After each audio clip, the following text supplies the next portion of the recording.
The good thing is, with your computer science and mathematics background, you are in high demand right now. I mean, really, I can't tell you how many opportunities come across my desk for computer science majors. And just know, if you're applying with a larger company like Microsoft or Apple, it is very competitive. So you have to be a very strong candidate. You need to know what you have to offer to them and need to be able to communicate that well if you do get an interview. I would say that working for a smaller company is not necessarily going to limit you. But like I said, in the IT field, there are tons of jobs available to you. And so it's a matter of figuring out where you want to be. And there are a lot of different programs also that offer training. And so if that's something that you would really like to learn and get your foot in the door with the company, if they like you and they want you to become part of their training program, that's an indication that they're putting an investment into you and they're going to want to keep you around. So that's another thing to consider. And when you're interviewing, you'll probably have the opportunity to ask questions. Ask good questions, assess fit. Because it could be a smaller company is what you're looking for, because they're going to offer you more opportunities to do things that you can grow faster in the sense of obtaining skills. Or you work for a larger company and maybe your job is a little bit more specific, but you're not going to know that unless you ask good questions. And remember too, it is very unlikely that you will take this job and stay with this job forever.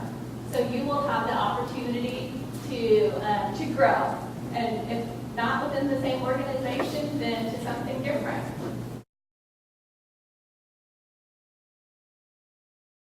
All right, astrophysics. That's a really specialized field. And I think that, I don't know what type of positions it is that you're looking for, but most of them do require higher education.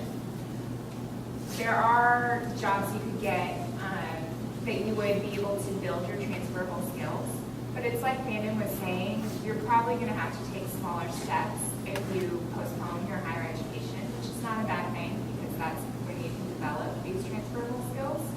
I would suggest trying to take some internship opportunities. You're going to have to evaluate your financial stability if you would be able to do something like that.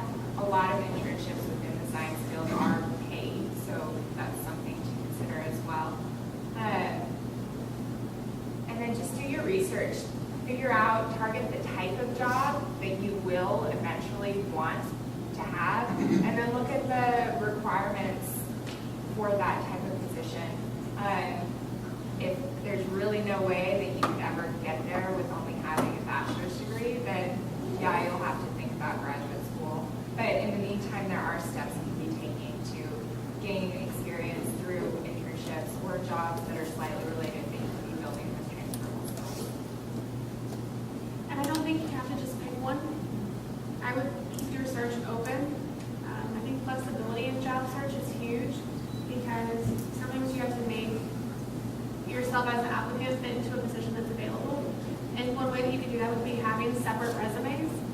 So you might have a resume that's more geared towards mathematics and your skills, your degree in that. And you might have one that's geared more towards physics or astrophysics, one geared towards that too. And so that opens the amount of jobs you can apply to, and it's kind of more tailored to that field. And that way you're not limiting yourself to only looking for one type of job. And I think that mostly, not just looking at the title of your major, but the skills that you've actually obtained while in that major is really where you should be looking for employers that might use those skills, even if it's not a traditional setting that you think that it would be in.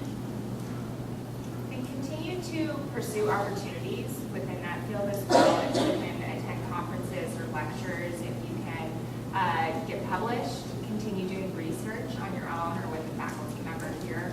That way, if you're working in mathematics, but you still want to be pursuing astrophysics, you're still staying current with your skills and you are still developing